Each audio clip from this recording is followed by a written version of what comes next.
5월 12일 금요 강독회를 시작하도록 하겠습니다. 그동안 한 3주 정도 그 연구원의 어떤 행사들이 있고 또 휴일이 있고 해서 그 진행을 못하고 한 지금 3주 쉬었다가 지금 4주째 만에 이제 다시 갔습니다. 그래서 오늘은 저와 그 다음에 보문서 연구실의 그 박성호 선생님이 발표를 해주시도록 하겠습니다. 먼저 제가 준비한 거는 그 원교 이광사가 그 아내인 문화유 씨를 그리워하면서 지은 그 시문 한 3편 정도를 좀 뽑아봤습니다. 우선 그 지금 화면에 보이는 따로 PPT 준비를 안 했습니다. 그래서 보이는 사람이 이제 원교 이광사의 초상화입니다. 그래서 이것이 이제 70세 때 신지도의 유배 시절에 그 그림 신암평이라고 하는 이제 그 화가가 그린 이제 저 초상화인데요. 보시면은 이렇게 이제 오른쪽 상단에 써놨습니다. 그래서 조선국 완산 20 휘 광사죠. 그다음에 자가 이게 도보입니다. 길도자 도보구 호가 원교 선생 유상이라고 되어 있는데, 그래서 영묘 이모년 이게 아마 1762년일 겁니다. 선생이 그 부룡으로부터 이적 신지도 신지도로 이제 2배가 됐는데, 그리고서 이제 정유년 8월 26일 그때 이제 신지도 금실촌이라고 하는 곳에 우사에서 이제 돌아가시게 됩니다. 그래서 수가 73세다. 그 다음에 차보는 이 초상화는 본래 선생 차보는 선생 70세 가보년 겨울에 그린 거고, 화사는 신암평이 화사인 신암평이 그린 거다. 8월 28일은 곧 선생 강신인 생신이라는 거죠. 선생 제도 신지도에 계실 때 자칭 수풍노인이다라고 했다고 합니다. 근데 아마 이 초상화에 대해서는 나중에 윤진영 실장님이 좀 자세히 얘기하겠지만, 이 신암평이라는 사람이 신윤복의 아버지래요. 네, 근데 예전에도 이것 때문에 이제 조금 말이 있었는데, 어진 화가였었던 신암평이 왜 신지도까지 가서 이광사를 그렸는지, 이광사는 당시에 이제 신지도에 있었으니까. 그래서 그것이 좀 불분명하긴 한데, 아무튼 이것이 지금 보물로 지정이 되어 있습니다. 국립중앙박물관에 이제 소장이 되어 있고요. 그래서 보면은 이제 초상화인데도 불구하고 이제 보면 얼굴이 굉장히 이렇게 조금 우울하죠. 네, 그래서 아마 이게 이제 힘들어서 그랬는지 아니면 이제 유배돼서 그런 건지, 아무튼 마음이 화평하지는 않은 상태였습니다. 얼마나 좋아요? 네? 뭐가? 원래 생기게 그런 거지 신지도 얼마나 좋아요? 내가 생사되고. 그래서 요 자료의 배경을 보면은요. 본래 이제 이광사는 전주시 덕천군파입니다. 정종의 마지막 왕자인 덕천군의 이제 후손들인데, 여기가 나중에 이제 우리 고개 넘어가면은 백헌 이경석이 있죠. 그 다음에 그 형이 성문 이경직입니다. 기장 직자 쓰는. 이경직, 이경석, 형제가 굉장히 유명한데, 당대에는 이제 백헌 이경석이 유명했죠. 근데 그 이후의 후손들은 형인, 성문 이경직의 후손들이 굉장히 현달하게 됩니다. 강화파라고 하는 사람들은 대부분이 다 이경직, 성문의 이제 후손들인데, 그러다가 이제 이광사는 아버지가 예조판서를 지낸 이진검이고요. 이제 어머니는 이제 파평윤 씨. 근데 여기서 이제 오남 일녀의 이제 막내 아들로 이제 태어납니다. 근데 이제 이광사는 당시에 이제 사마시도 안 본 상태였어요. 근데 이광사는 우리가 흔히 이제 시로다가 이제 유명한데, 아무튼 사마시도 보지 않은 상태에서 1755년에 이제 의뢰옥사가 일어나죠. 여기에 연루가 돼서 결국은 이제 함경도 부령. 그래서 이제 요 부령으로 유배 생활을 하는데, 여기에서 한 7년 정도 유배 생활을 합니다. 그래서 그때 당시에 지은 문집이 두남집이라는 것이 있어요. 두만강 남쪽이다. 그래서 두남집이 있는데, 요건 이제 규장각에 소장이 되어 있고요. 그리고다가 부령에서 할 일이 없으니까 서당을 열어갖고 동네 애들을 갖다 가리켰는데, 그것이 이제 또 노론에게 이제 또 귀에 들어가서 파당을 짓는다라고 하는 제목을 또 받아요. 그래서 아주 부령에서, 함경도 부령에서 저 남쪽 전라도 신지도로 다시 2배가 되죠. 그래서 전체 유배 생활이 23년이에요. 결국 신지도에서 죽게 되죠. 예, 23년 그래서 요 나주 괴서 사건은 당초에 이제 1724년에 영조가 즉위하면서 이제 김일경 옥사가 일어나는데 이때 당시에 그 이광사의 큰아버지 백부가 이진유입니다. 이진유가 이제 중국에 사신으로 갔다 오다가 압록강 건너자마자 바로 그 추포가 되죠. 사신으로 돌아오면서. 그래서 바로 이제 그 화를 당하게 되는데 그 일이 있고 나서 이때 당시에 이제 윤지라는 사람이 전라도로다 이제 제주도에서 나중에 이제 나주로 유배가 됐는데 20여 년 거기 살다가 이 윤지가 1755년에 나주 관아의 그 벽에다가 그 영모의 글을 이제 발견이 되게 되는데 그 주동자로 윤지가 지목이 됩니다. 근데 문제는 윤지의 그 글상자 속에서 그 이진유, 그 다음에 그 이광사의 아버지인 이진거, 그 다음에 이광사의 그 편지글이 이제 함께 발견이 되죠. 그것 때문에 이제 그 추포가 돼서 이제 옥에 갇히게 되는데, 물론 이제 이광사는 그 영모 사건에 연루된 걸 이제 극구 부인을 하긴 하는데, 아무튼 이제 그 윤지의 아들인 윤광철과 사실은 이광사가 친하긴 했죠. 그래서 그런 증언으로 인해서 이천리 밖으로 이제 유배형에 처해져서 이제 그 불형으로 이제 유배가 됐던 거죠. 근데 이제 문제는 남편이 이렇게 되자 부인이 문화유 씨가 스스로 자결을 합니다. 그래서 이제 그 결국은 아내의 장례도 치르지 못하고 그냥 곧장 그 유배를 이제 가게 된 거죠.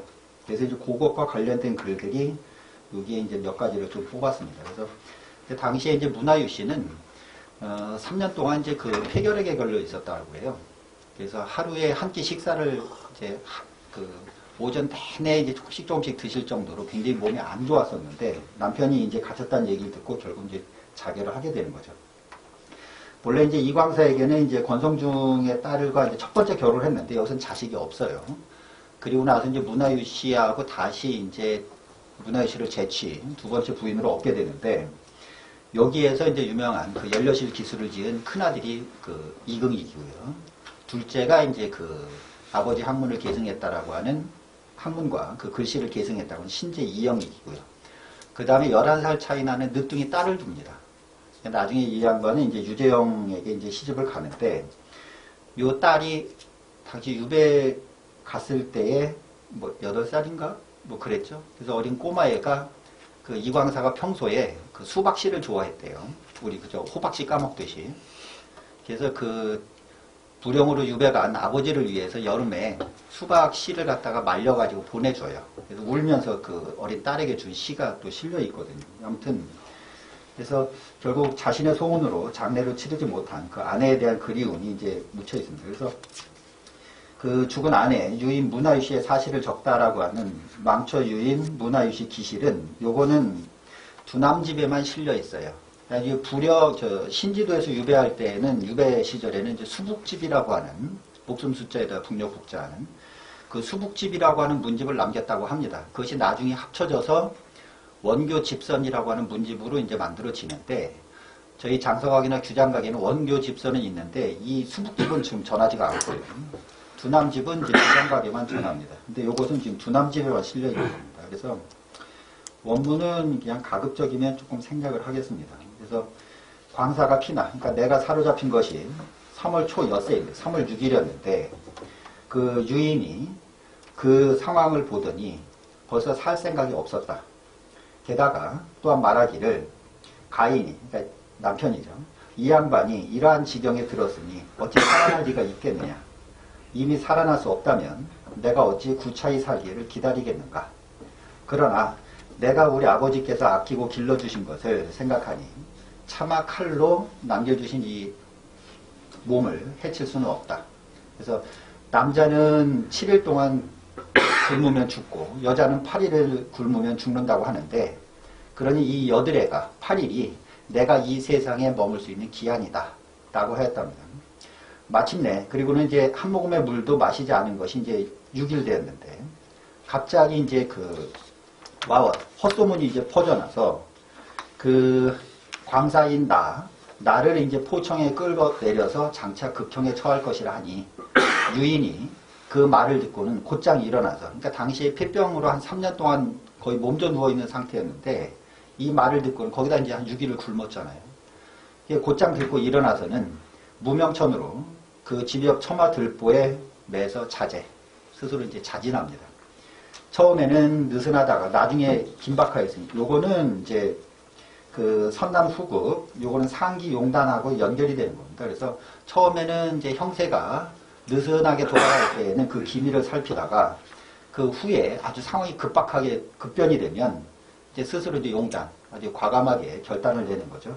이것을 그 열부들에게 찾아본다고 한들 과연 자기 아내인 문화유씨에게 비길 사람이 있겠는가라고 했습니다. 이 부분은 그 기실 중에 일부인데 이 부분이 아마 문화유씨 그 아내가 그 죽는 자진하는 그 마지막 단계를 아주 소상하게 기록을 하고 있죠. 물론 이거는 이제 들은 얘기입니다.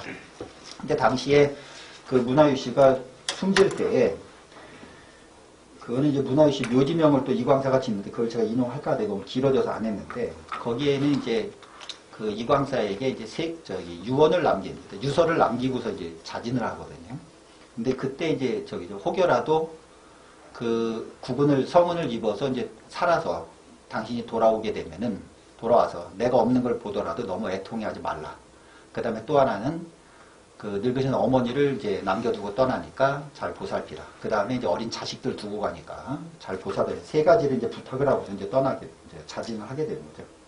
그래서 두 번째 거는 그 제6시 분전서, 그러니까 그 문화유씨 무덤 앞에서 제사 지내는 글이라고 하는 뜻인데,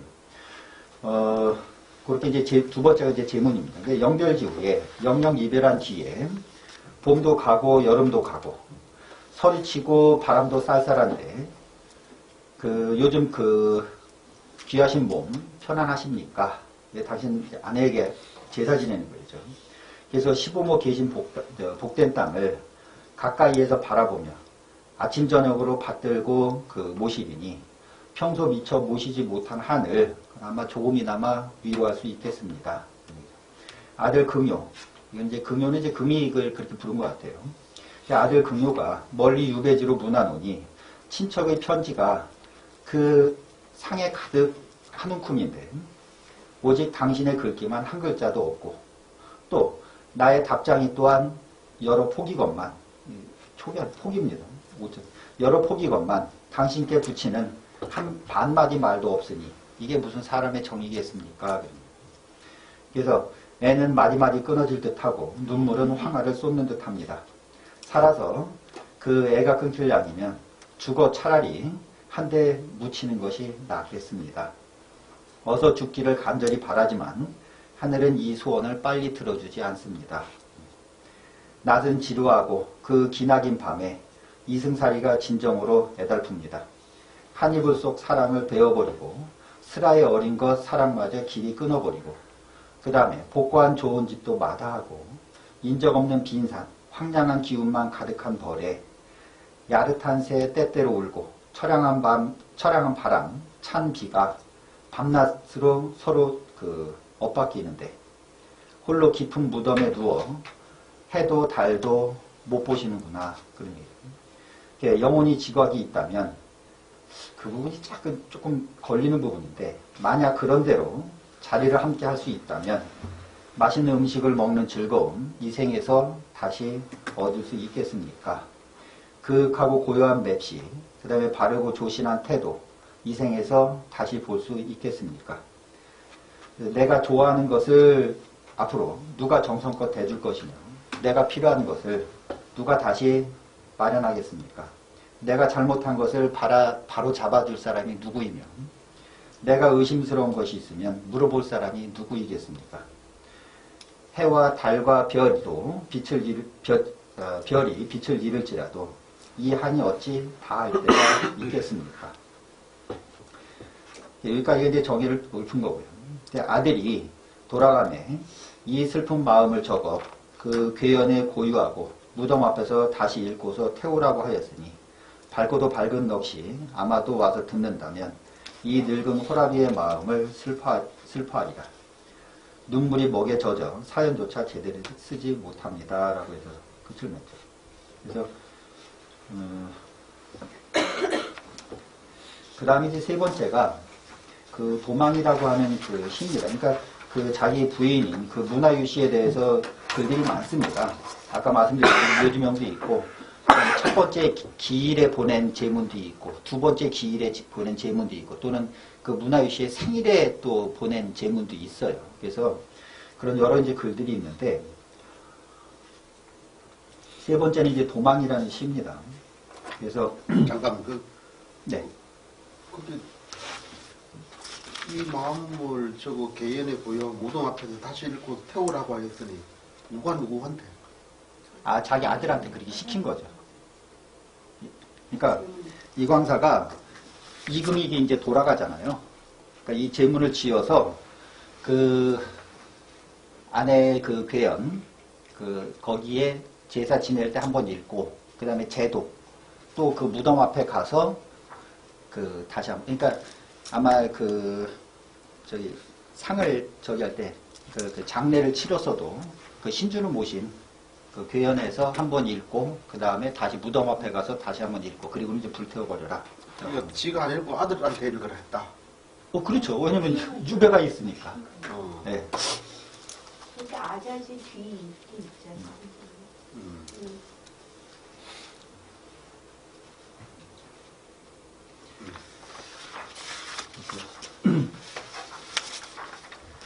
여러 글들이 있는데 그 중에 이제 도망이라는 시도 있고 또 다른 뭐 감회라는 시도 있는데, 도망이 조금 더 이제 그 표현이 좋아서 이 시를 한번 봤습니다. 그래서 그 아사골회 차한 정불련, 내가 죽어 이 뼈가 재가 된다 해도 이 한은 정령 덜어지지 못하리라.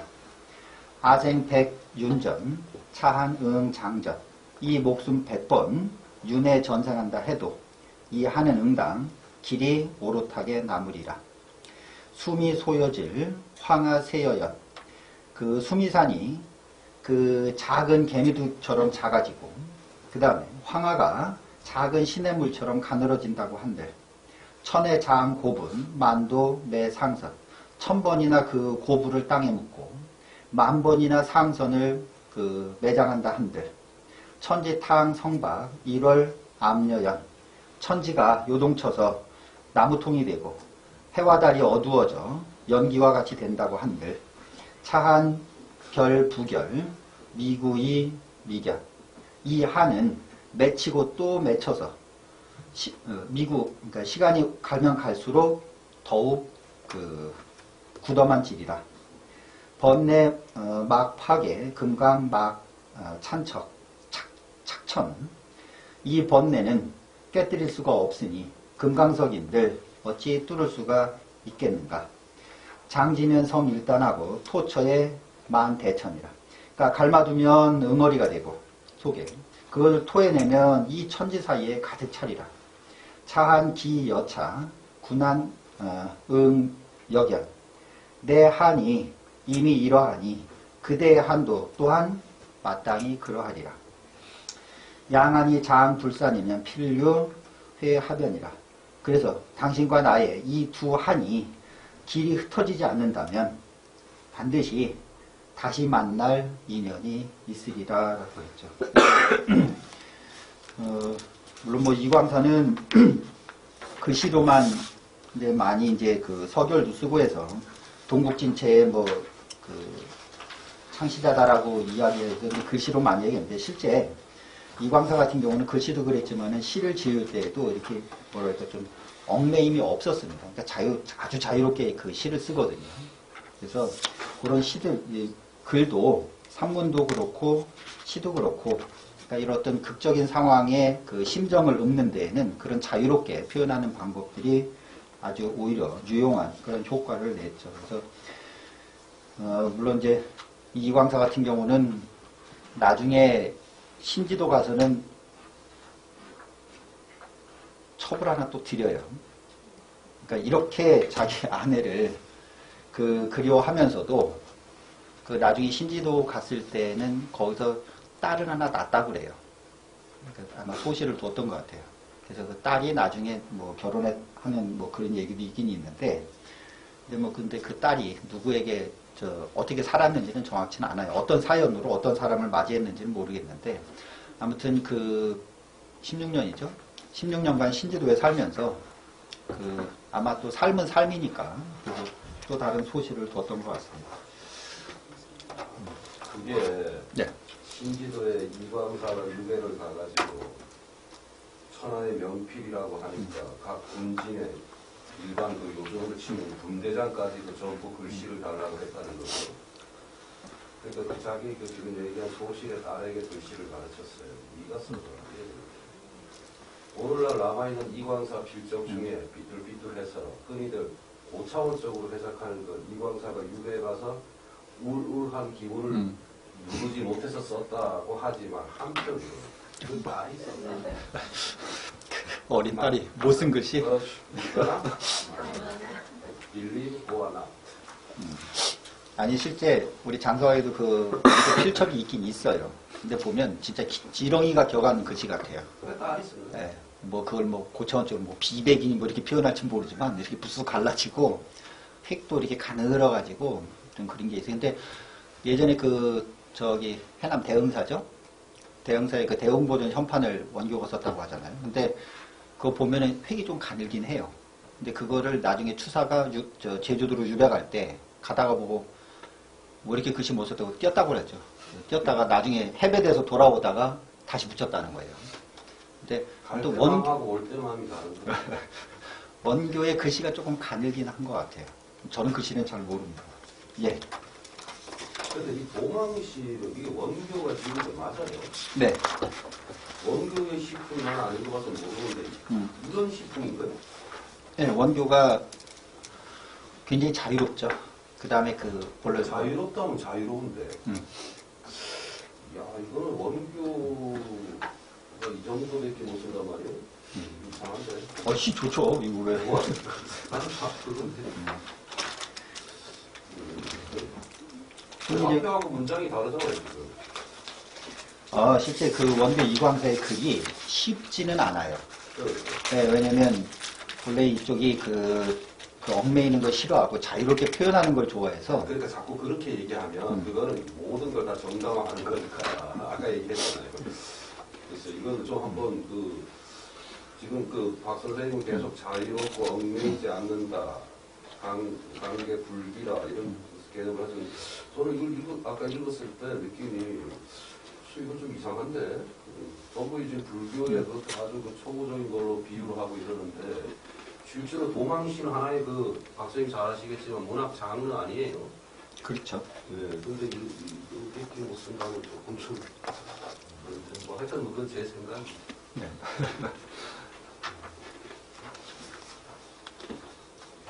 원교가 다 자기가 글씨를 쓸 때, 서예, 글씨를 쓸 때의 그 광경을 시로, 고시로 읊은 게 있어요. 거기에 보면, 그러니까 술을 잔뜩 취하게 먹고서, 그러니까 제정신이 아닐 때 그냥 막 휘어 갈겨 쓰는 그 장면을 고시로 다 읊은 게 있어요. 어떻게 보면, 그런 거죠. 그거는 사실 한나라의 장국이라는 사람의 도사예요, 원래. 그거는, 네, 한나라. 이광사가 이제 자기가 글씨 쓸 때 광경을 그렇게 자수라는 그 시가 있어요. 그래서 본래 이쪽이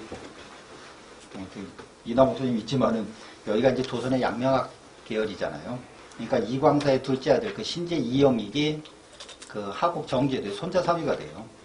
그 다음에 여기 이제 그 완구 신대우도 손자 사위가 되지만은 그래서 정우일의 딸에게 시집을 가죠. 딱 장가를 들죠. 그래서 어떻게 보면 그 조선 양명학의 어떻게 보면 나름대로 그 혈통으로 이어지는 집안 중에 하나인데 그 원교 같은 경우가 나중에 원교의 이 두 남집에 대해서는 그 사촌형인가 그렇죠. 중홍 이광찬이 평을 해주는 게 있어요.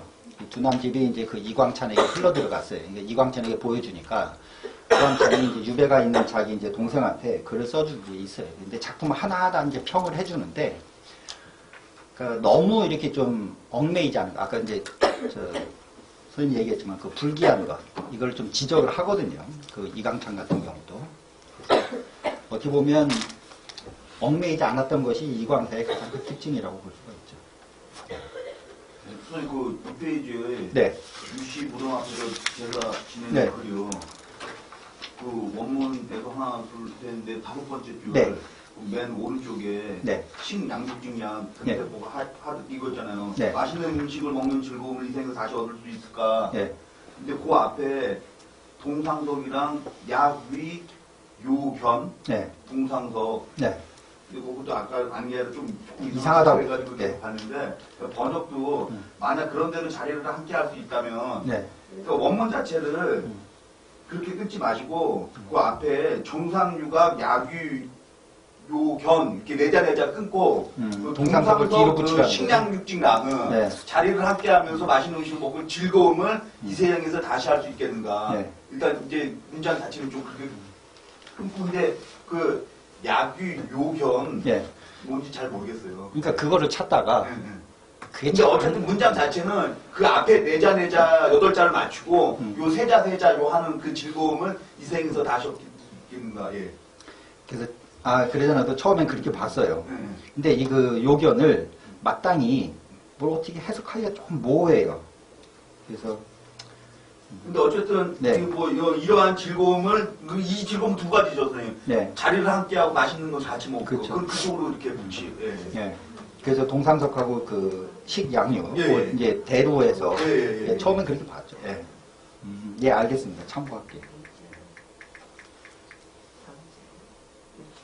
예, 견이에요. 정성은 뭐예요? 어디요? 정성유가 글쎄. 위도 이루어 정상은 그 혼백이요. 상처를 쓰고 네.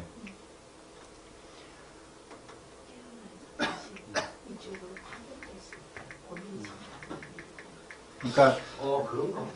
내 영혼이 만약에 지각이 있어. 유각이란 건 그 제문에 많이 나오는 표현이에요. 그 지각이 있어서 아니, 그러니까 정상이 깨어나서 만일 일로 올 수 있다면 다시 네. 그런 뜻이에요.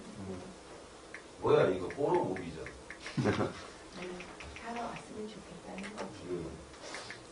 파견 왔으면 하늘에서 와서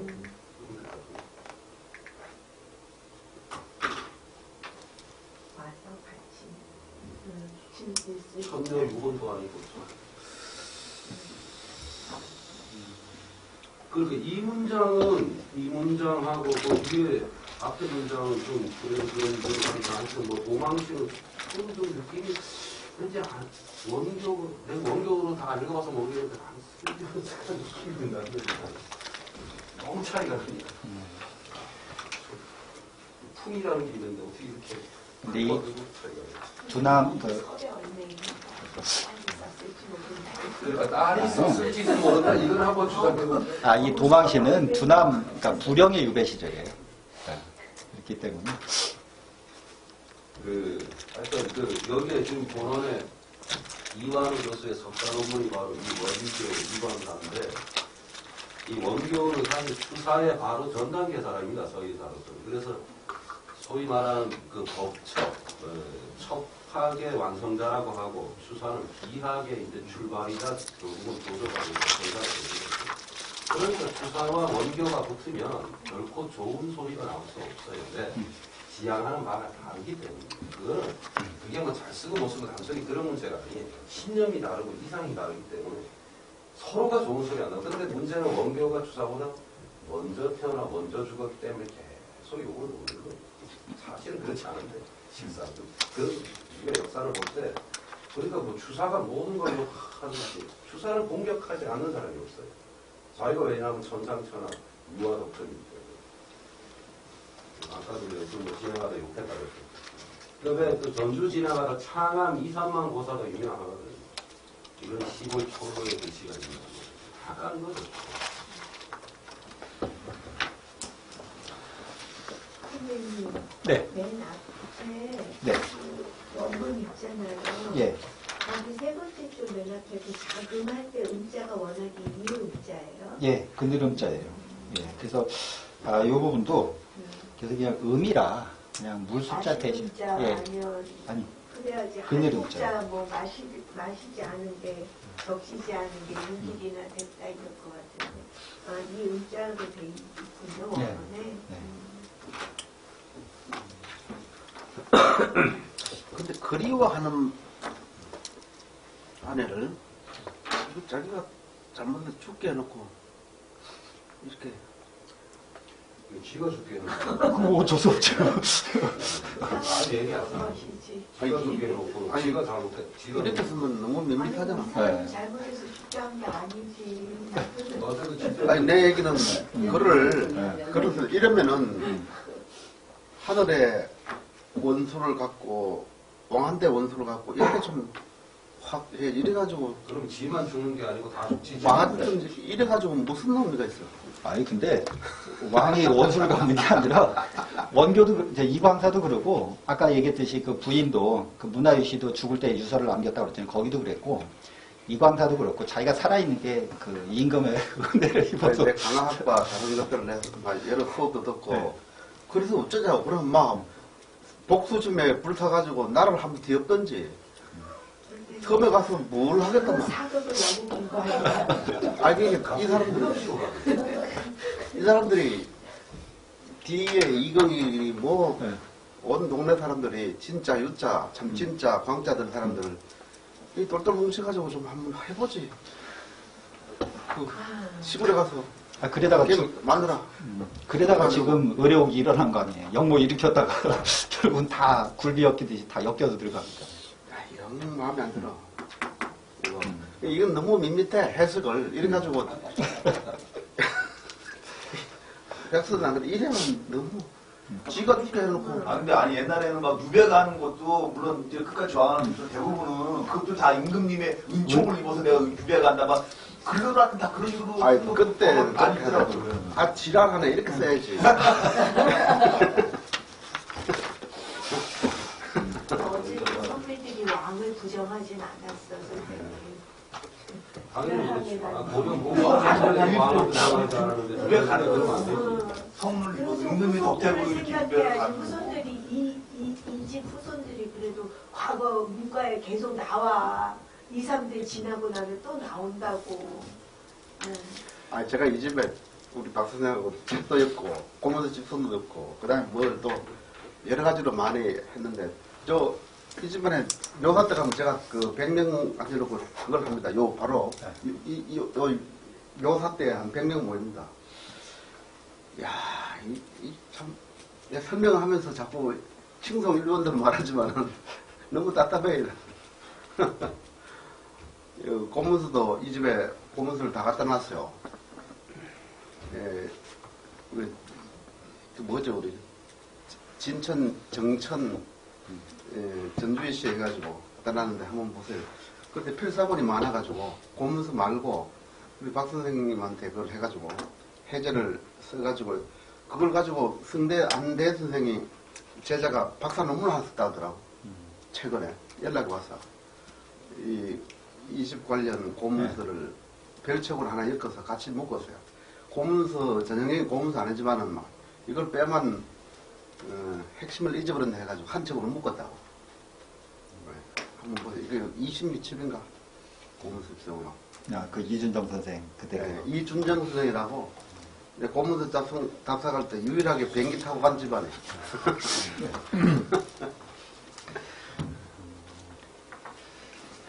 그래서 요거는 지금 전시할 때에도 딴 것보다도 그 망처 그 유인 문화유시 기실 부분에 그 이제 스스로 그 자결을 결심하게 되고 그 자결하는 부분 그 부분이 아마 조금 극적으로 이것이 이제 기록이 돼 있어서 그걸 중심으로 하는데 근데 문제는 지금 이게 두남집을 지금 빌려올 수도 없는 상태라 아마 전시에는 그 원교 집선에 실려 있는 그 묘지명 그 중에 이제 안에의 그 유서 부분 아마 그거를 펼쳐놓고 그 설명 중에 그 기실에 그 이제 자진하는 부분을 아마 이제 좀 인용을 해야 될 것 같습니다. 그래서 전시할 때 우리 저기 같은 멋진 글씨 있잖아 가져온 거 저 집에 그거랑 같이 좀 전시할 수 있도록 그러면 더 좋지. 예. 그 이광사의 그 이정령이라고 진짜 명필을 가져왔어요. 그래서 예. 물론 이 내용하고는 상관없지만 같이 좀 전시하면 그 두 가지가 겸사겸사가 안 돼요. 예. 아주 정말 명품 중에 명품. 보면 옛날 비들가 보면은 이정령이 두전 쓴 게 많아요. 네. 전서에 이정영이 쓴 게. 그러니까 지금 이거는 이제 서인, 노로, 그러니까 이정영 얘기가 나오니까 또 할 말이 있는데, 이정영이 왕 앞에 가가지고 유명한 얘기를 했잖아요. 이수 홍옥의 글씨를 금지시키십시오. 바로 이정영. 그리고 막 할배인가 그렇죠 아마. 이정영인가 그래요. 그러니까 이광사 할배인가 그래요. 그러니까 남인의 입장에서 보면은 이 집안은 그런 거죠.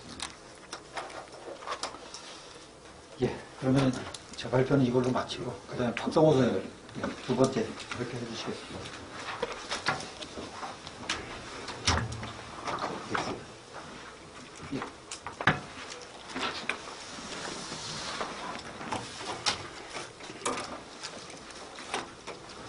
네, 이게 원래 저희 고문서실에서 이제 올해 고문서 영문 번역 사업이라는 걸 지금 계속 하고 있는데요.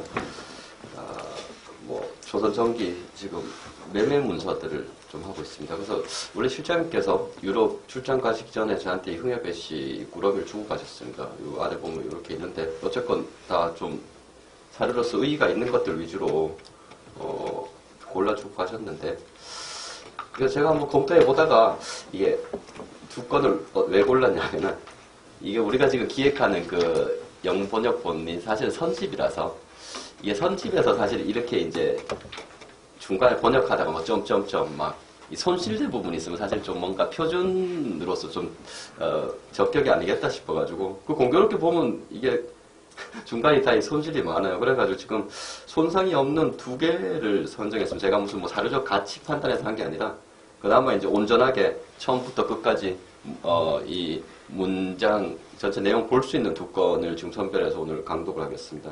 사실 뭐 사료적으로 보면 뭐 이 빈 부분 비더라도 저희가 뭐 연구로서는 얼마든지 사실 써먹을 수 있긴 한데, 그래도 뭐 우리가 뭐 기껏 올해 아마 수용할 수 있는 문서 수가 뭐 100여 점 미만인 걸로 알고 있는데, 기왕이면 좀 완결된 문서를 보여주는 게 좋기 때문에 제가 이 두 건을 정했고요. 보시면 알겠지만 연대들이 다 임난 이전 문서입니다. 그리고 사실 이게 참 매매 문서 이런 것들이 막상 뭐 내용은 뭐 대사를 얼마 주고 사고 팔았다는 거지만, 또 정직하게 번역해보려고 그러면 또 쉽지 않은 부분이 분명히 있습니다. 그래서 이게 아주 또 전문적인 부분이 필요한데, 저도 사실 뭐 이 부분에 아주 전문가는 아닙니다. 저는 제가 한번 한 부분을 발표해 보겠습니다. 지금 뭐 앞서 설명했다시피 이 자료의 소장처는 지금 뭐 실장님께서 뭐 열해 전부터 했던 흥해배 씨, 그 유명한 이제 흥해배 씨 집안, 아마 우리나라 고문서를 소장처로서는 아주 대표적으로 대할 만한 집안이긴 한데요.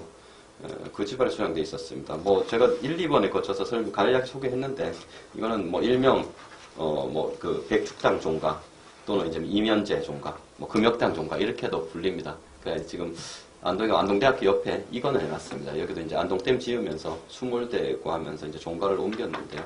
그래서 뭐 계통들은 이렇게 제가 뭐 좀 이 집안에 이름 있는 분들만 좀 음영을 넣었는데, 배상지, 뭐 배삼익, 배용길 이런 분들은 뭐 문집도 남기고 뭐 문학사 쪽으로도 좀 주목하는 부분들이 있는 걸로 알고 있습니다. 그 두 문서를 바로 보겠습니다. 그래서 지금 제가 이거 한 거는 일단 우리가 지금 뭐 고문서실에서 논의한 컨셉에 따라 좀 했는데, 일단 그러면은 문서를 번역하기에 앞서 간략하게 자료에 대한 뭐 해제도 한번 달아보자.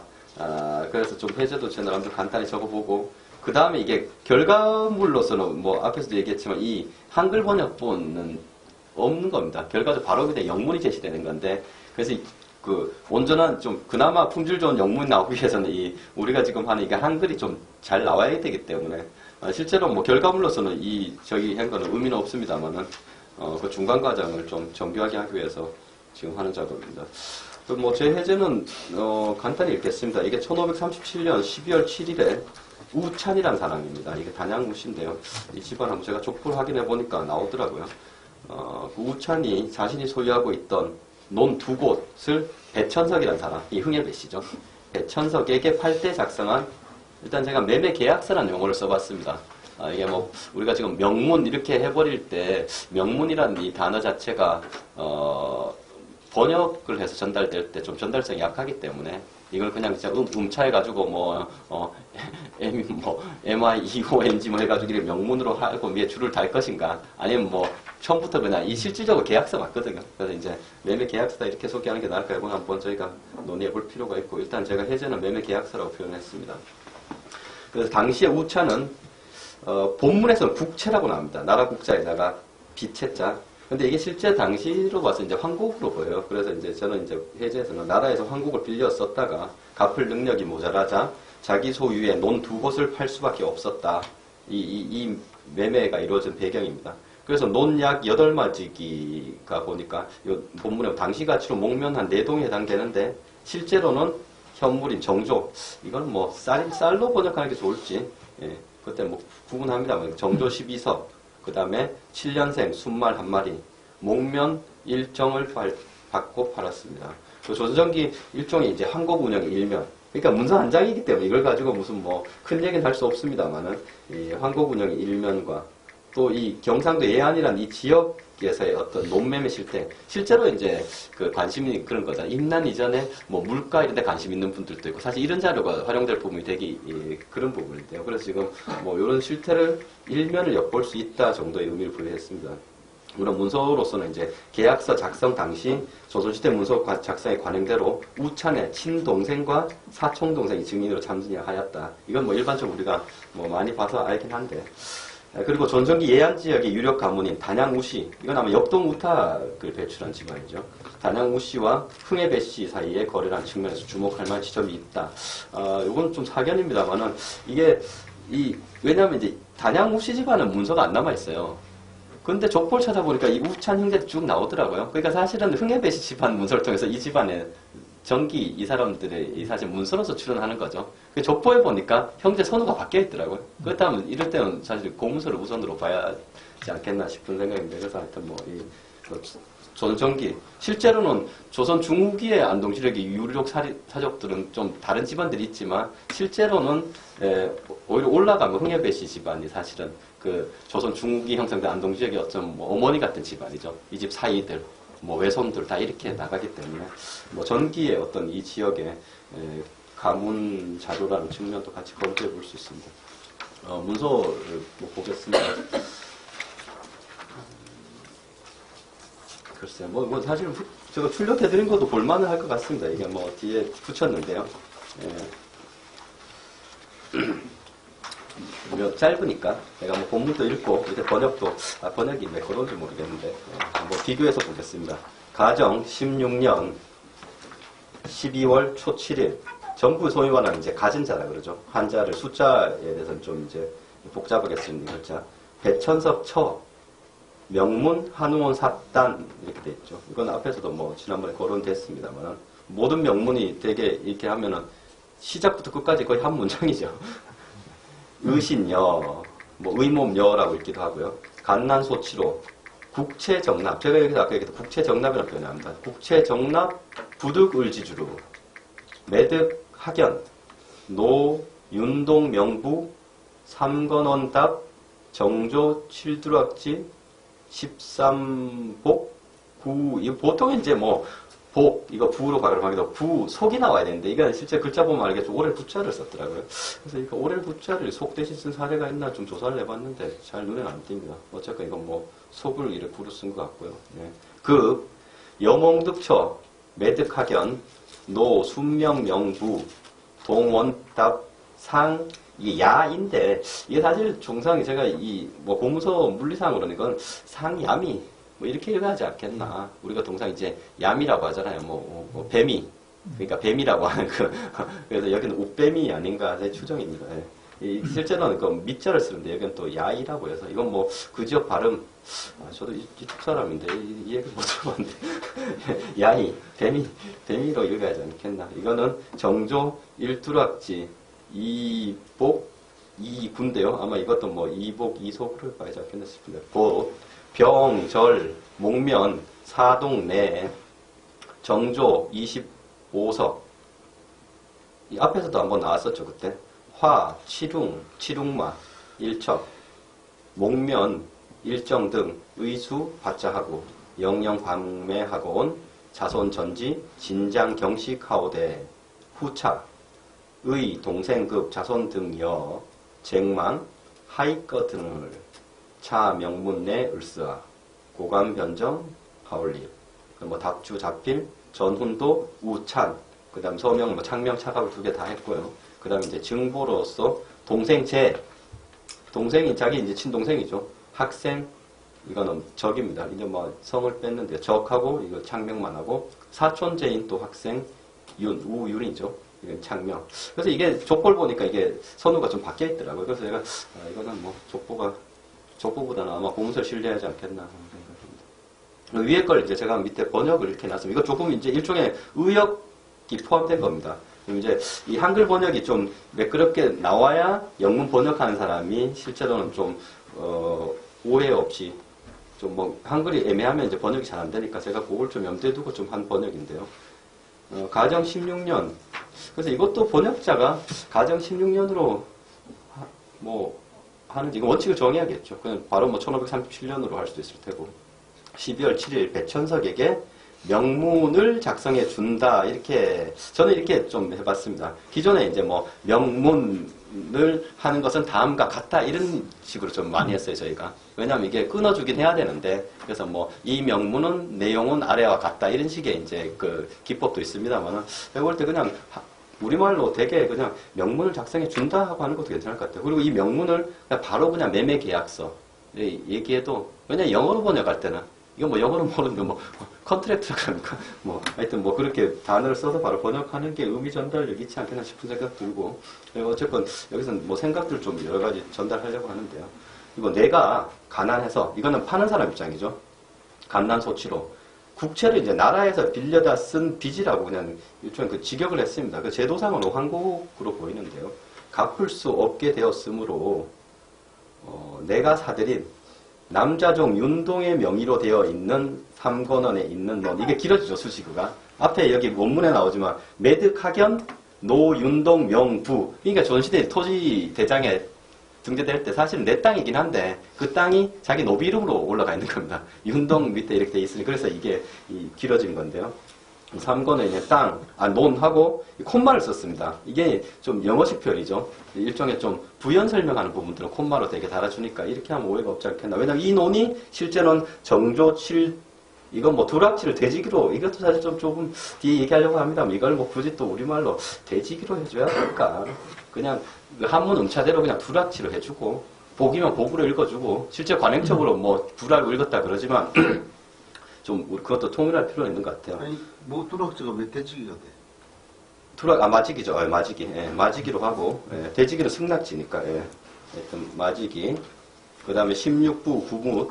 그다음에 요게 하나고요. 그다음 또 두 번째 여몽두객에서 사들인 남자종 순명의 명의로 되어 있는 같은 삼권원의 논. 그래서 제가 이게 욱뱀이라고 했는데 아마 상야일을 아마 욱뱀이 맞지 싶습니다. 욱뱀이 정조 1 이것도 마지기죠. 둘 다 제가 돼지기를 잘못 달았습니다. 마지기 2부 2묻. 그러니까 이것도 이제 뭐 두락지 한두락지 1복 2속 이렇게 뭐 음으로 적어줘도 되겠죠. 두 곳을 이 앞에 이삭의 두 곳을 모두 목명가로 치면 사동인데 이렇게 좀 의역했습니다. 여기서는 지금 뭐 그 목면 사동 내라고 이렇게 표현했죠. 그래서 제가 일단은 뭐 이렇게 했습니다. 그래서 그 인데 실제로는 내가 정조 25석과 7년생 순말 맞죠? 한 마리와 목면 일정을 제값을 받고 이게 뭐 의수 받자를 그냥 제값대로 받고 이렇게 의역을 했습니다. 제값을 받고 영영 방매 영구히 판다 하고 끊어줬습니다. 그리고 이후에 이제 관행적으로 나오는 문구인데요. 자손 대대로 전해줘서 오래도록 경작하되 훗날 나의 형제와 자손들이 분쟁을 일으키면 이 문서를 가지고 이것도 이제 뭐 여기는 차 명문이라고 직접 표현을 했습니다. 그래서 이 문서라고 했습니다. 뒤에 보면 뭐 여러 조금 다른 변형된 형태들이 있긴 한데 일단은 이 문서를 가지고 관에 고하여 고감 변정을 관에 고하여 옳고 그름을 가리도록 하라 이렇게 이제 번역을 했습니다. 그리고 뭐 밑부분에 나온 이 부분 또 처리를 이거 서술어식으로 하기보다는 이렇게 논주인 땡땡 이렇게 하는 게 전달력이 더 있지 않겠나 싶어서 이렇게 했습니다. 그래서 뭐 논주인, 실제로 근데 이 논주인도 논주인으로 했을 때 전달력보다 사실 현대식 용어로 매도자라고 하는 게 낫지 않을까. 그죠? 매도, 매입 이런 개념으로. 이게 적절한 용어를 써줘야 번역이 제대로 될 것 같아서. 그래서 일단 하고, 이건 또 자필이라고 적어가지고, 이것도 뺄 수 없습니다. 그래서 이거 직접 작성했다. 대개는 조선시대 필집을 따로 쓰는데, 자필하는 경우가 있거든요, 소유주가. 그래서 이건 직접 작성했다. 그리고 전훈도 우찬, 이것도 뭐 서명으로 표현했습니다. 이게 지난번에 얘기했지만, 조선시대 서명은 엄밀히 따지면 창명과 착압이 있는데, 이걸 사실 또 개념을 또 설명하면 복잡해지고, 다른 서명이긴 한데, 하여튼 뭐, 그래서 뭐, 번역 때는 서명으로 일단 해야 전달력은 있을 것 같아요. 그래서 뭐 서명으로 일단 이것도 좀 고민할 부분입니다. 그 다음에 증보는 그냥 보증인으로, 이렇게, 뭐, 증보 개념이 딱히 그럼 현대식 보증인하고 같냐 또 이렇게 따질 여지는 있습니다만, 보증인으로 둘을 했고요. 한 건 더 보겠습니다. 밑에 같은 경우에는 1560년, 시차는 뭐 좀 나죠. 명종 15년입니다. 12월 16일에 박만이라는 사람이 정병, 신분은 정병이라 적었는데, 박만이와 산호 효운 사이에 논과 집을 맞바꾸면서 작성한 계약서이다. 요건 제가 본문이 좀 헷갈리긴 한데, 이렇게 지금 봤습니다. 조금 같이 고민할 필요가 있는데요. 당사자 간의 집값에 상당하는 논과 목재를 교환하면서 성사된 거래였다. 예안지역의 8칸 규모의 기와집에 대하여 논 약 7부와 아름드리 나무를 지불했다. 매매의 대가로 곡식이나 목면 등을 지불한 거래와 달리 매물 자체를 서로 맞교환하면서 성사된 정성시대 거래의 일면을 잘 확인할 수 있다. 그리고 정병, 박만이와 산호비 사이에 이루어진 거래라는 점도 주목할 만하다. 이 계약 그 증인과 작성자로 참여한 인물들도 모두 노비 신분이었다. 그래서 존성기에도 노비가 매매 주체로 등장하는 문서로 주목된다. 이게 왜냐면 처음에는 조금 이게 이렇게 봐야 되나 싶었는데 좀 제가 과감하게 적은 이유는 뭐냐면 보통 조선시대 매매 문서가 양반 대신 그 양반의 호노격이 이제 매매 대행하는 경우가 있거든요. 그래서 통상 그냥 뭐 이렇게 매수자 그러니까 이제 한 사람이 노비 이름이 들어갈 수 있긴 한데 이거는 실제로 그 자기 주인을 대신한 거래가 아니라 노비 자체가 실제로 거래한 문서로 보는 게 맞는 것 같습니다. 뭐 증보들도 다 사실은 뭐 시노비, 사노비 이런 사람들이 다 증인을 섰고 그래서 이건 아마 제가 그런 의미에서 이걸 적은 겁니다. 본문 읽어보겠습니다. 가정 삽 9년 경신 11월 16일 산호 효운 더불어 명문 우명문 한원 사단 부군 오리현 원답 사부 사속 급 동원 우답 이부 삼속 등 곳과 와가 8칸 상환하오대 이게 상환이라 표현이 나오죠.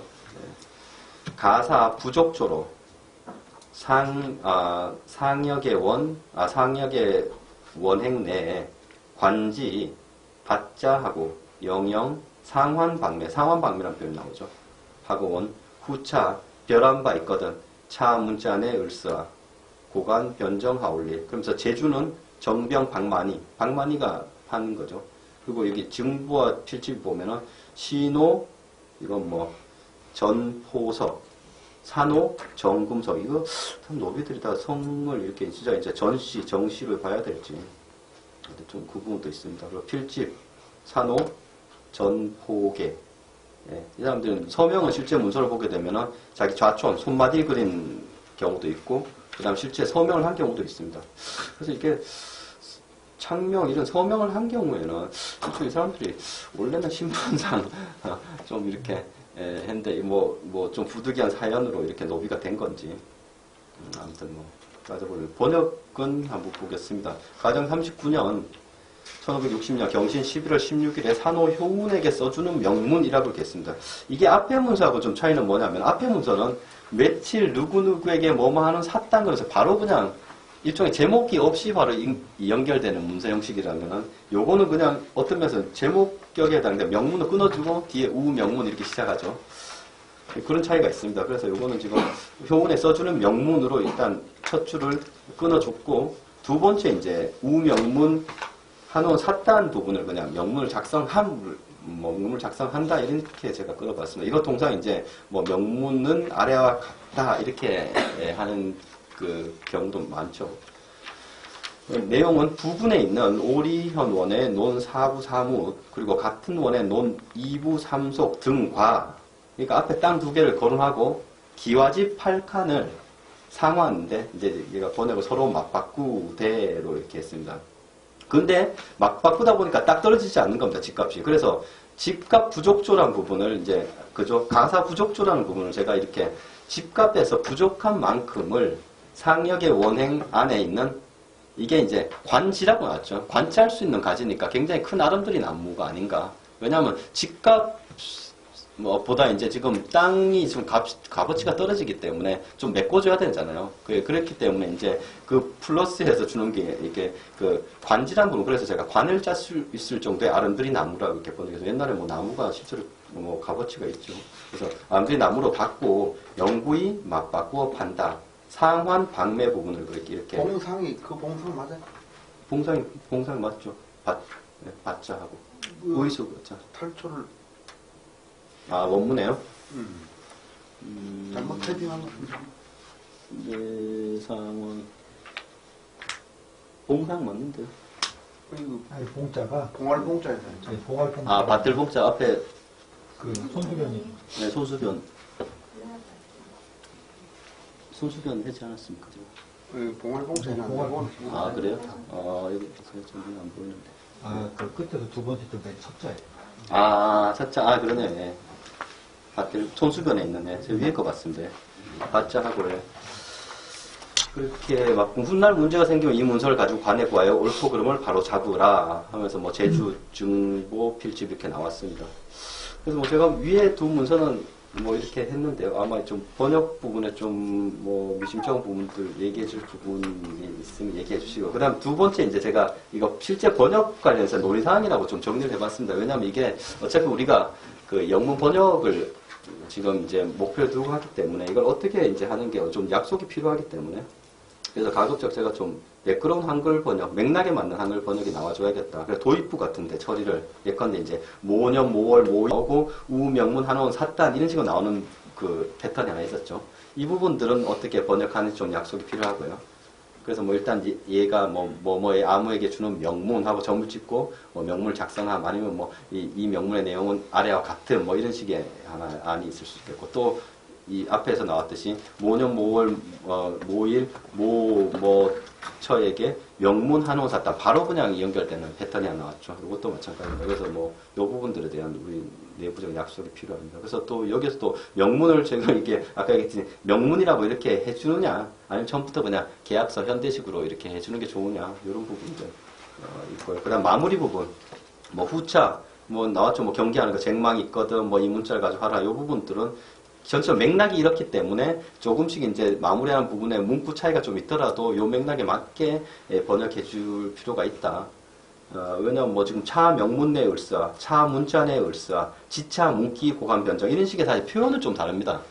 근데 실제로 맥락은 어차피 이 문서를 가지고 나중에 문 생기면은 관에 가가지고 그걸 옳고 그름 따지라는 얘기거든요. 그래서 요 부분들을 또 좀 뭐 확인할 필요가 있고 그리고 도량형이 좀 문제가 됩니다. 이거 지난번 강문재 선생님이 얘기했는데 그럼 지금 이제 외국 사람들한테 이게 뭐 성낙지며 두락지며 승낙지며 뭐 이런 것들을 이렇게 제시했을 때 어떤 식으로 다가갈까 뭐 이런 문제를 얘기하는데 사실 좀 전달력에 있어서는 좀 뭐 고민해 볼 문제입니다. 그래서 일단은 표기할 때는 뭐 한글 발음대로 적어주고 밑에 요거는 이렇게 주석을 타는 방법도 있을 테고 아니면 차라리 앞에 책 법례 차원에서 이 도량형에 대해서 뭔가 좀 법례를 밝혀주고 뭐 본문에서는 그냥 이렇게 우리 발음대로 적어놓은 방안도 하나 있을 수 있을 것 같고 아니면 처음부터 뭐 현대적 도량 이건 조금 황당하긴 한데요. 그렇다고 뭐 조선시대 몇 두락지는 몇 에이커 뭐 이렇게 표현하기도 좀 애매하고 그죠. 하여튼 뭐 그런 고민들이 좀 있습니다.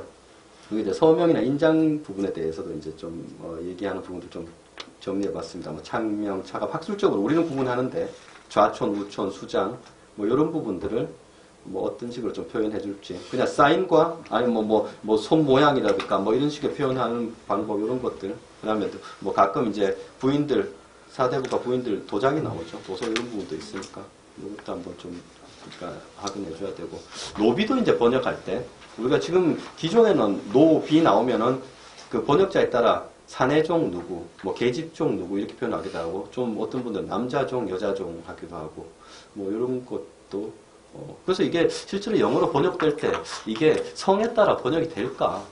뭐 좀 그런 게 있죠, 그죠? 붙이면 되죠. 아니 그러니까 뭐 대개는 근데 이제 뭐 예, 그렇습니다. 붙이지 않으면 안 되는 게 예. 당연히 붙여줘야 돼. 왜냐하면 나중에 여자종이 자식을 계속 낳는 그런 문서가 나오면 안 붙여주면 아 그러니까요. 그래서 이제 이게 통상 이제 우리가 염두에 두는 게 뭐 우리는 한자는 노, 비로 구분되는데 영어로는 되게 이제 굳이 하면 이제까 슬레이브라고 이렇게 하거든요. 슬레이브 자체는 성은 부합하면 안 되거든요. 예, 예. 그래서 이런 부분들이 있고 밑에 이제 또 한 게 이게 절사자가 붙는 이제 시노, 시비, 산호사비 이런 부분도 있어요. 이 부분들 그래서 내가 이건 아예 번역해 줄 때 차라리 시노 이렇게 전달하면 아마 번역자가 못 알아들을 겁니다. 이건 참 처음부터 진짜 말 그대로 뭐 관노비, 관청노비 뭐 이런 식으로 아마 해줘야 될까. 그럼 산노비는 어떻게? 여기서 뭐 개인 소유, 남자종 이렇게 풀어서 전달해 줘야 번역이 좀 되지 않겠나. 어차피 조정을 해야 돼요. 네. 뭐 그다음 밑에 건 좀 지역적인 거 이제 원 그럴 때 우리는 이제 동상 이제 뭐 되게 원이라고 불러줍니다만 원래는 이게 뭐 지금 뭐 연구해 보면 이건 되게 그 지역의 어떤 뜰을 가르친다고도 하고 그다음에 창고 고자도 이 문서에서는 이제 창고가 아니라 우리 현대어로도 뭐 어느 곳 할 때 그 고자로 보니까 이런 부분들도 이제 처리할 때 뭐 의외로 좀 까다로운 부분들입니다. 그래서 제가 요건 마지막에 제가 좀 메모식으로 표현했습니다. 그 아까 네. 첫 번째 문서 네. 원문을 보시면 이게 나도 첫 번째 문서가 있네 원문을 거기에 보면은 오렐 국자처럼 된 거를 속자로 했는데 그렇죠. 예. 작자의 옛날 표현이 전역 석자고 그거에 잘못된 게 아닐까? 석이요? 석이 여기서 나올 맥락은 아니잖아요. 아니 석자도 써. 아니 그러니까 쓰긴 쓰는데 그 봉 밑에 단위가 지금 내려가는 아니 그리고 아니, 볼이 없어도 그냥 건너뛰는 거 아니에요? 속 대신에 그러니까 예. 석. 그 그러니까 작자만 차음을 해가지고 전역 석자에는 저녁 극산 쓰죠. 예. 석자. 사라고 하는데 그게 이런 그 땅을 그 생산물을 얘기할 때 그 사자를 쓰는지 보통 기름이라든지 뭐 이런 그 액체 물질을 세는 이렇게 그 단위, 그러니까 부피를 세는 단위로 쓰는 것 같던데 이런 데에도 쓸 수 있냐 하는 거지. 여기는 단위긴 단위인데. 네. 음차로 그냥 속을 묶을 속자를 음차로 속. 이거 전력 극산을 보자고. 전력 극산은 밑으로 오른쪽 너무 많이 뺐잖아요. 그러니까 오랜 구자 하면 도대체 해석이 안 돼. 그러니까 이게 맥락은 이제 속 단위가 들어갈 자리인데 글자 자체로는 이게 그래서 저도 이게 뭐 전역 석자를 이렇게 빼기는 좀 이제 그 옆에도 구자인데 그건 더 분명하게 구예요. 그렇죠. 예. 네, 그건 더 두 군데나 나오는데 예. 그래서 뭐 이건 제가 그냥 뭐 구동돼서 발음을 이거 뭐 이렇게 하나 그쪽 지역 때 문서를 한번 그리고 이제 뭐 동상 이제 제주도 같은 데는 좀 이렇게 특이성이 나타나긴 하거든요. 그래서 이게 지역별로 조금씩 이제 그거 단위들은 속자 묶을 속자잖아. 네. 근데 이 오래 구자도 묶다, 오래 묶다 해서. 뭐 그럴 수 그렇다. 있습니다. 예. 글자를 몰라 하는 얘기예요. 아니 근데 그것도 아닌 것이 밑에는 속자라고 명확하게 지금 나오잖아. 두 번째 문서. 그렇죠. 두 번째 문제. 이거는 두 번째 문서는 이거 어차피 뭐 시간도 그 거래 수채들이 서로 다르기 때문에 이 박만희가 작성해 준 문서하고 여기 뭐 이제 지역 문서인 거잖아. 예, 맞습니다. 예. 그러니까 뭐 사투리도 아닐 수 있겠다는 거지. 제 얘기는. 첫 번째 문서는 두 번 다 오래 구자. 네, 맞습니다. 뭐, 하여튼 요거는 이제 해석의 여지인데요. 왜냐면 제가 얘기했던 게 이게 뭐 지금 우리가 번역본 자체가 영어로 나가기 때문에 실제로 뭐 이게 뭐 그렇게는 아닌데 실제로 뭐 원문 볼 때는 우리가 참 중요합니다만요. 참 두 번째 문서요. 두 번째 문서에 그 신호 네. 그게 전 보석이에요? 김 보석이에요? 그래서 제가 이게 처음에 저도 김씨라고 보나 근데 마지막에 보면 필집에 보면 또 이렇게 나와서 그죠? 필집은 온전할 전자 같지 않습니까? 필집은 네. 보계잖아요. 그건 전보계고. 그러니까 전보계고 그러니까 옆에도 전보자가 전보가 두 개 같이 들어가요. 이게 통상 증인들은 친척 관계나 이런 사람들이 참여하거든요. 그래가지고 이거는 같이 맞춰야 되는 거라서. 그 하나는 관노고 하나는 산노고. 예, 예. 이 사람들이 그래서 실제로 뭐 아니 그거는 신호는 검자 가능성이 많은데 검자 새검자 아니 그 제가 얘기하는 게 글자로 봤을 때는 이게 그렇게 뭐 획이 하나 더 있을 수 없이 따져볼 수 있긴 한데 이게 통상 우리가 문서에 볼 때 요 증보나 필축관계들은 그건 이 가까운 사람들이 참여하잖아요. 그럼 이 사람들 분명히 형제관계거나 그럴 거거든요. 그러면 형제 이 보자가 들어가거든요. 그래서 이 형제관계 한 명, 김익, 황익은 전이 그러니까 저는 이제 뒷글자를 따라서 그렇기도 하지만 노비인데 돌림자를 쓸까요? 노비들 돌림자 많이 쓰죠. 한데 그렇죠. 노비들 보면 뭐 부모 중에 한 글자 꼭 따라가잖아요. 아니 이제 이게 두 사람이 꼭 형제로 그러니까 지금 형제라고 아니, 이게 제 가정입니다. 제 설명이 그런 거예요. 아니 글씨는 앞에가 김자가 맞아요. 이건 김자를 해야 됩니다. 그렇게 하면. 그렇죠. 점이 옆에 있긴 하죠. 예. 완전 다르잖아요. 다른 사람이 검으로 김이 아니고 아니, 왜 이렇게 썼냐면은 앞에 봤듯이 제주하고 중부한 사람 산업은 다 자촌을 했어요. 근데 이 사람들 둘 다 자기 이름자를 한자로 적었거든. 찬명을 했어요. 그러니까 사실 이 둘은 좀 연계성이 있지 않겠나 하는 맥락에서 하는 건데 실제로 그렇죠. 그냥 이건 좀 개연성으로 그냥 추정하는 건데. 그다음에 상력에는 뭐라고 번역을 그거는 이제 사실상 몰랐는데 이게 한 몇 군데 나오는데 이 배시전하면 모르겠어. 아니 여기 아까 본문에 상력에 뭐라고 이건 지명으로 보는 거죠. 지명? 네. 운력에, 뭐 상력에라고 볼지 뭐. 상력의 원. 이건 한번 찾아봐야 되겠네. 그러니까 이게 가사 부족조에 대해서는 이건 저는 지명으로 봤습니다. 뭐 운력의 원행 안에 있는 그러니까 아주 아름드리 나무 요거를 대신 받았다는 거죠.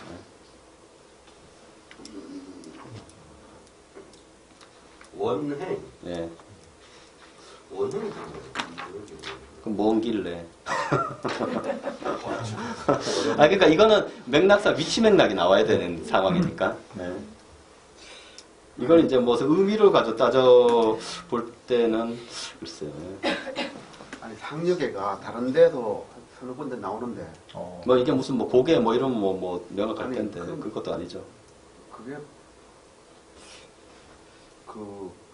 배의 품질을 나타내는 그런 걸로 어떻게 나온 것 같은데 배 품질이요? 배의 품질을 그래서 이게 근데 그 긴 말하고 맞아요. 근데 어쨌건 맥락은 논하고 뭐 이게 그 집을 막 바꿨는데 가사에 대한 부족분에 대해서 어디에 있는 관지로 이제 대신 이제 받았다 이런 맥락이라서 그래서 저는 앞에 이제 그 관지가 위치한 그 지역 맥락으로 푸는 거거든요. 근데 선생님 그 배 세는 단위가 필에서 동인데 그 제가 여기 정은 뭐예요? 그러니까 이것도 뭐 좀 사실 저 그 하부 단위인가 동 밑에 정이란 단위가 있었던가. 이거 궁금했어요. 네. 그 저는 잘 모르겠습니다. 이렇게 썼나?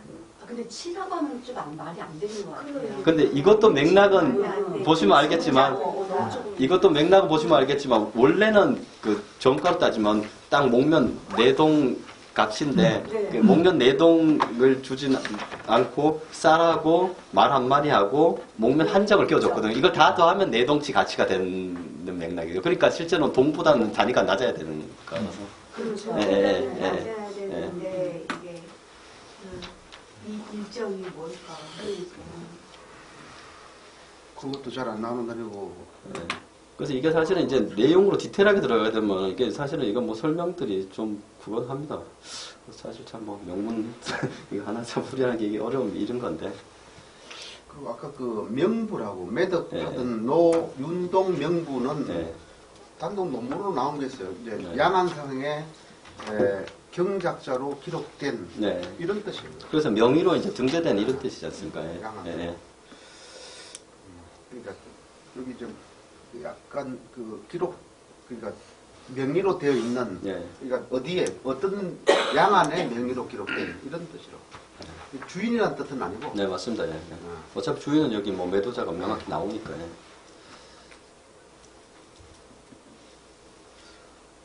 그 뒤에 논의할 점들을 잘 해서 앞에 그 했던 명문을 작성한다 암흑의 명문 이건 굉장히 합리적으로 된 것 같고 명문을 계약서로 하는 것은 너무 아까워. 뭐냐면 네, 다른 사람들이 일본 사람이 전부 다 계약서를 했는데 우리가 일제시기부터 지금까지 계약서란 말을 하는데 명문이란 말을 우리가 좀 써서 일반화시킬 필요가 있어요. 명문으로는 좀 살려줘도 안 되겠는가. 그러니까 이런 걸 하는 방법 중에 하나 아까 얘기했지만 그렇다면 이건 아예 본문에서 영어로 할 때는 그냥 이제 발음으로 대문자 적어서 해주고 그다음 법례 같은데 뭔가 이제 용어에 대해 설명을 뭘 해주면서 이제 쓰면은 이제 알아먹는 거고요. 이거 좀 명문사는 우리 고문실에 역사가 있어요. 최승희 선생님 명문 쓴다고 그렇게 미워하고 문기라고 해야 되던데. 문기라고 하고 난 토지문기란 말 자체가 말이 안 된다 이렇게 생각하는데 토지란 말은 일본 사람들이 전답을 가르칠 때 토지란 말을 해서 이거 이제 일제시대 용어를 그렇게 적었는데 우리는 토지 명문이 말 자체가 없어. 전답 명문. 그래서 전답 명문으로 하나 그 네임을 하는 것이 좀 우리의 고유 중에 가장 대표적인 이 계약서 그러니까 명문은 우리가 지금 원래 명문을 책을 내는데 이 명문은 좀 살려주는 게 좋겠다. 이 연구는 김성갑 씨가 박사학위를 받았는데 그러면 좀 분명을 얻어서 그런 게 어때요? 어제 뭐 조목조목 다 해놨는데 논문을 이렇게 보니까 했는데 우리가 이 번역 대상이 내가 우리 이 번역 대상이 나는 이 선발해서 줄 때는 뭐 온전한 것도 온전하지만 감동을 주는 문서, 감동 주는 것 중에 평민들이 주고받은 이 좀 배시들 문서 중에 가장 의미 있는 것들은 16세기에 들어오는 파는 문서들이 대부분 양반에게 평민들이 파는 거예요.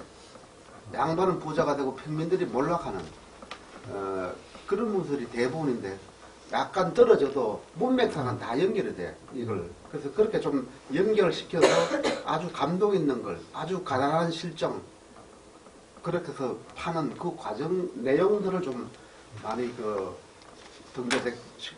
등재되는 게 좋겠다 해서 한 거예요. 약간의 떨어져서 근데 문맥상은 대부분 연결시키고 있었어. 네.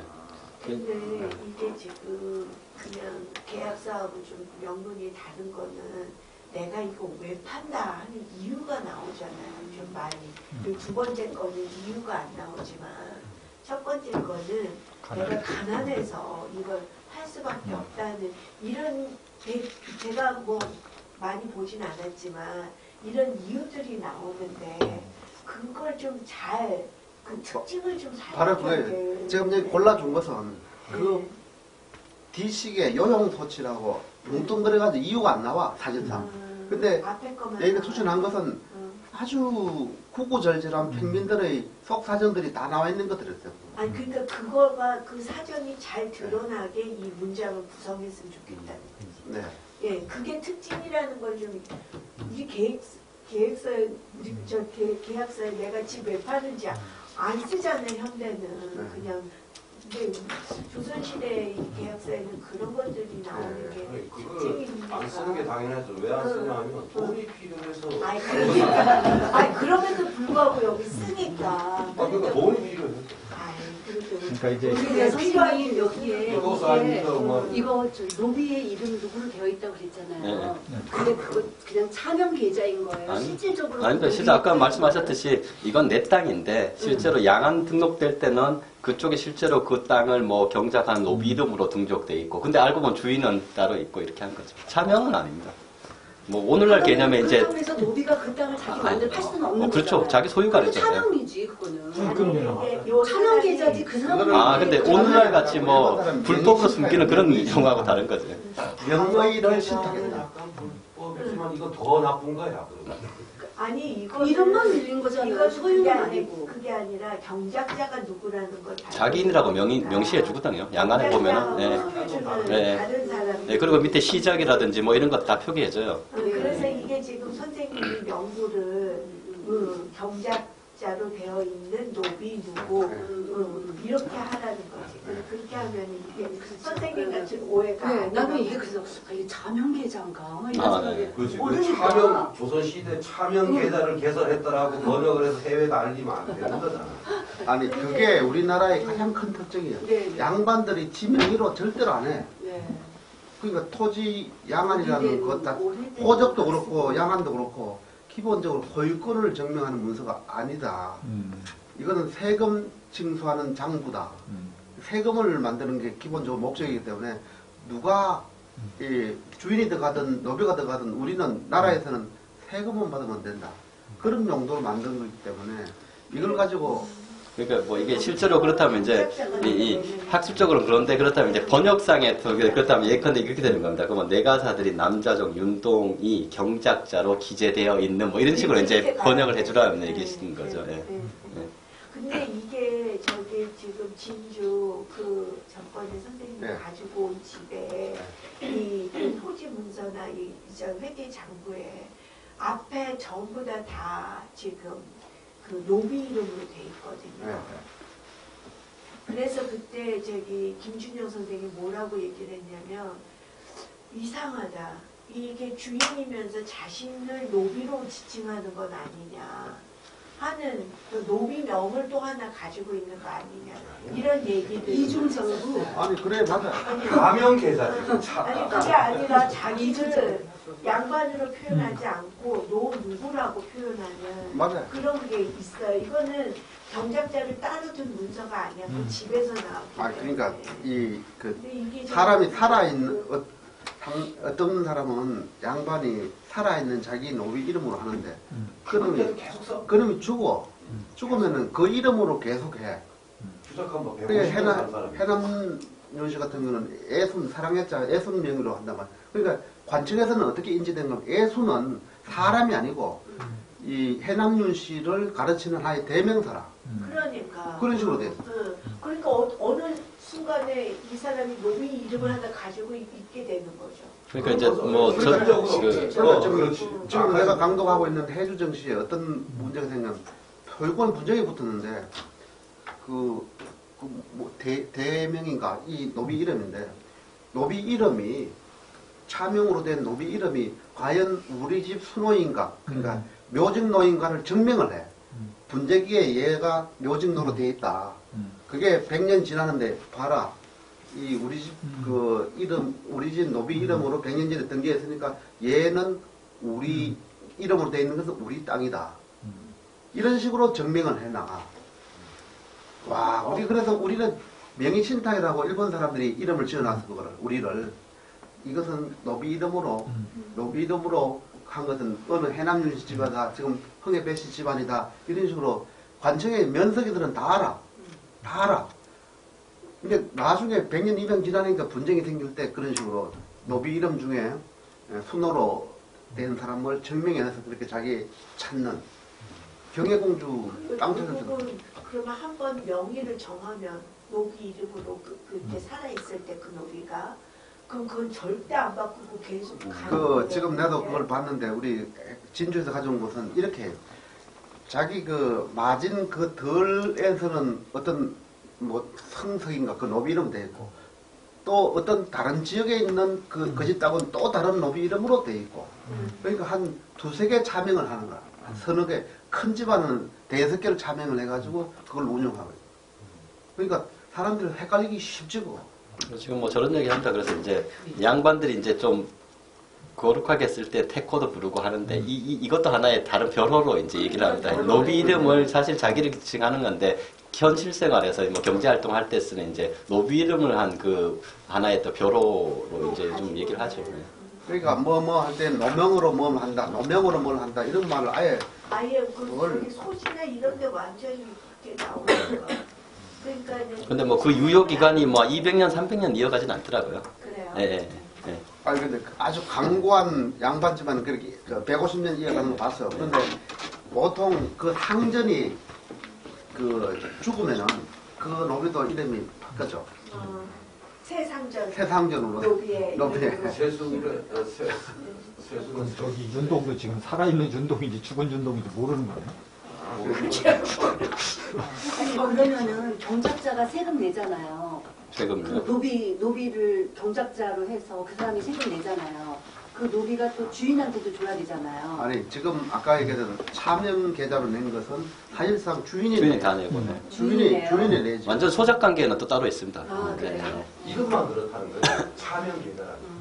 노비 살기 어려웠을 것 같아가지고. 뭐 이래저래 살기 어렵기는 어려웠겠으나 어쨌든지 간에. 근데 지금 여기서 언급해야 될 내용 중에 하나가 지금 아까 산호가 판다는 중에 사람들이 다 놀라는 것은 산호가 굉장히 아까 그 와갑 8칸 굉장히 많은 토지를 소유하고 있었다는 것. 네. 그것이 조선사에서 어떤 의미가 있다는 그게 굉장히 중요하게 좀 언급이 돼야 될 그러니까 사실 어쨌건 이게 뭐 요즘은 제가 그쪽은 모르겠습니다만 한참 우리 이게 이슈 중에 하나가 조선 뭐 정기 뭐 고려 말 때부터 뭐 소유 개념이 있었느냐 뭐 노비들도 이런 것들이 큰 이슈긴 했었거든요. 요즘은 뭐 그런 얘기 잘 못 듣습니다만 근데 이런 걸 보면 실제로는 사실 소유 개념이 있어요. 있고 하물며 이렇게 신분에다가도 이렇게 노비들도 사실은 자기 그게 있거든요. 그 사실 그런 부분들이 이 산호, 이 효운이 진짜 산호가 산 거야. 그러니까 결국 그러니까 찬영이야. 결국 이거 이 사람은 차명이 대표 자명인 것 같아요. 지금 왜? 8칸짜리를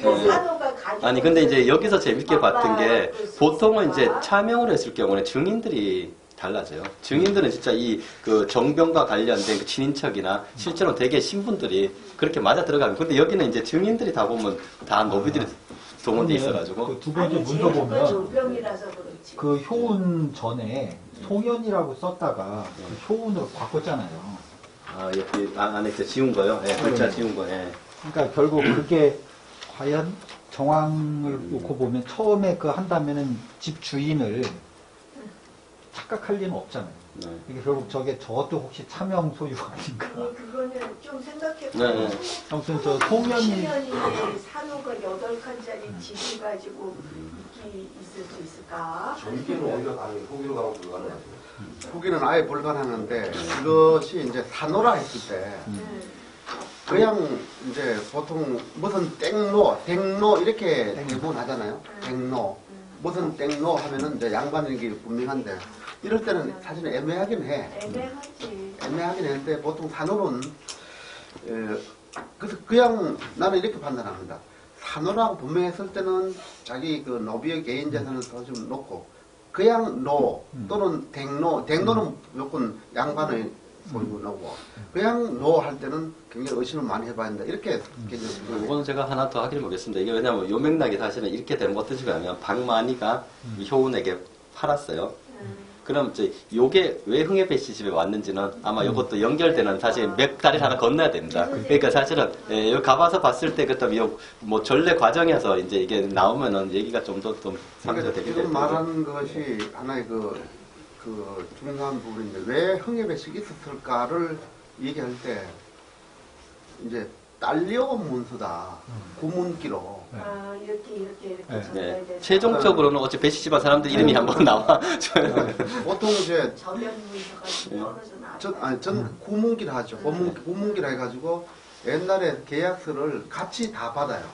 신문기를 작성할 때 그때 옛날에 작성된 것이 딸려온 것이다 이렇게 해석하는 것이 가장 그래서 합리적인 이제 해석. 어느 집안에 명문이 한 2, 300점 있을 때 재밌게 찾는 거는 어쨌건 이 집원명이라든지 규모라든지 명확하게 그걸 매물을 상대로 추적해 보면은 한 30년 전 앞에 옛날 묵기 하나 다 되고 이렇게 해가지고 또 찾아집니다. 그 얘기도 아마 그 작업 제가 안 해봤는데. 어쨌든 네. 그 배사동이면 200필인데 그게 그러니까 아까 해석이 그래서 잘했는데 사동 내에 정조 얼마 이래 냈잖아요. 사동이라는 말은 처음에는 그 거래를 저하로 하다가 이게 워낙에 저 명목화폐니까 그 배로 이렇게 요즘은 기준시가를 정해놨다가 기준시가라는 것이 실제 거래하고 전혀 상관없으니까 왜 기준시가 사동을 적는가 하면은 이건 법에서 거래하라고 하니까 이걸 사동을 안 쓰면 법 위반이다. 계약 문서의 자체가 공신력을 잃어. 그래서 사동 안에 하고는 실제로 거래한 것은 정조 얼마다. 이렇게. 근데 이럴 때 종은 어떻게 해야 돼요? 어떻게 해석해야 돼요? 그 종자는 싹이야. 나라. 나라. 이거는 나라. 거래는 쌀로 한 경우는 없습니다. 반드시 이제 월급 받으려는 이거는 전부 다 나라입니다. 그러면 벼라고 해요. 그렇죠. 쌀 벼가 붙어 있는. 그렇죠. 근데 앞에 왜 정자는 왜 붙어요? 정조는 정조하고 황조가 있는데, 응. 거칠 황자 있는데, 정조는 뭐냐면은 농사 지은 사람 알아. 유리범이? 예, 정조란 뭐냐면은 너 이 우선은 이 흉년이지만 말이죠. 네. 한 3분의 1 정도 쭉쟁이가 있어. 네. 그게 황조예요, 황조. 육전이도 있고 이게 섞여 있는 거. 그러니까 그걸 황조로 하고 정조는 알곡이 나오는 알곡이 중심적으로 대부분 나오는 그 나락을 정조로 하고 흉년이나 가뭄이 들어가지고 굉장히 쭉정이가 많은 것들을 이제 보면 방아 찧어도 별로 안 나오거든. 보통 2분의 1이 나오거든요. 찧으면은 10가발 찌면 5 가마가 쌀이 나오는데 그 보면 우리가 정미소를 3개나 해서 대부분 알아. 하면 쌀락을 하면 황조를 하면은 3분의 1도 안 나오고 등겨가 더 많이 나와. 등겨. 그걸 등겨라 하나? 등겨. 등겨. 아, 등겨라고 해서. 아, 정미소 하셨다며. 아니 우리 등겨. 우리 부자였네. 엄청 부자였네. 방학 가면. 그러니까 안 선생님 부친께서는 그 박정희 대통령 시절에 통일주체 국민회의 회원이셨거든요. 이거? 일병. 통일병. 새마을 그러니까 새마을 지도자 얘기를 하고. 아, 정미소 갖고 계시네. 엄청 부자. 네네. 다 고생하셨습니다. 참, 그러면은 김 대표님, 그 다음 주에는 고무대연구실에서는 어느 분이 하시죠?